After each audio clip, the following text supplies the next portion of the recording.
Madison Square Garden fell silent. 20,000 fans watched in disbelief as their championship dreams crumbled in real time. What started as hope quickly turned into a nightmare that would haunt New York for years to come. The Indiana Pacers didn't just win Game 2.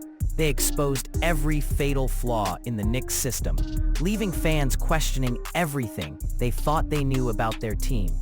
This wasn't just a loss. This was a complete dismantling that revealed the shocking truth about why this Knicks team was never built to win it all. The first sign of disaster came when Pascal Siakam walked into MSG like he owned the place. This wasn't the inconsistent player Toronto fans remember. This was something entirely different. Siakam erupted for Indiana's first 11 straight points, looking like prime Kevin Durant with moves that left defenders helpless. The longest individual scoring streak by a Pacers player in 25 years happened right in front of the shocked home crowd. Spicy P wasn't just playing basketball. He was making a statement that the Knicks defense was nothing more than a paper wall. But here's where things got really ugly for New York. Every time Brunson stepped off the court, the team transformed into what can only be described as a cartoon squad. The backup point guard situation became so embarrassing that even the commentators couldn't hide their disgust. Cameron Payne's performance was beyond terrible. It was the kind of disaster that ends seasons and costs coaches their jobs.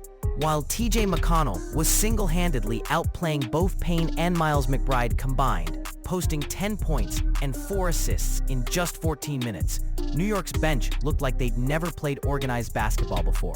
The numbers don't lie about just how catastrophic this bench performance really was.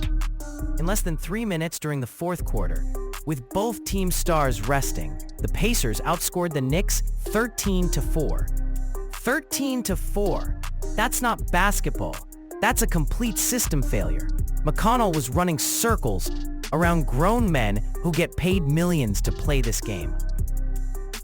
The defensive breakdowns were so bad that players were literally leaving 2 defenders for 1 offensive player, resulting in easy dunks that had Pacers fans laughing from their couches at home.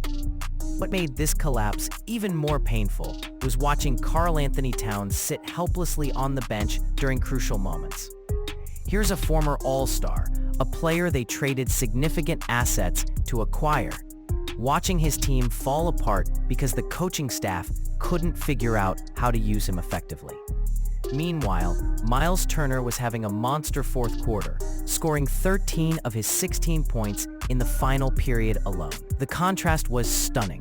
Indiana's role players stepping up while New York's expensive acquisitions disappeared when it mattered most. Then came the clutch moments that separated the real killers from the pretenders. Brunson might be Captain Crunch Time in the regular season, but Tyrese Halliburton has been on an absolute tear when the pressure peaks in these playoffs. That full-court pass to Siakam for the breakaway dunk wasn't just a great play, it was psychological warfare.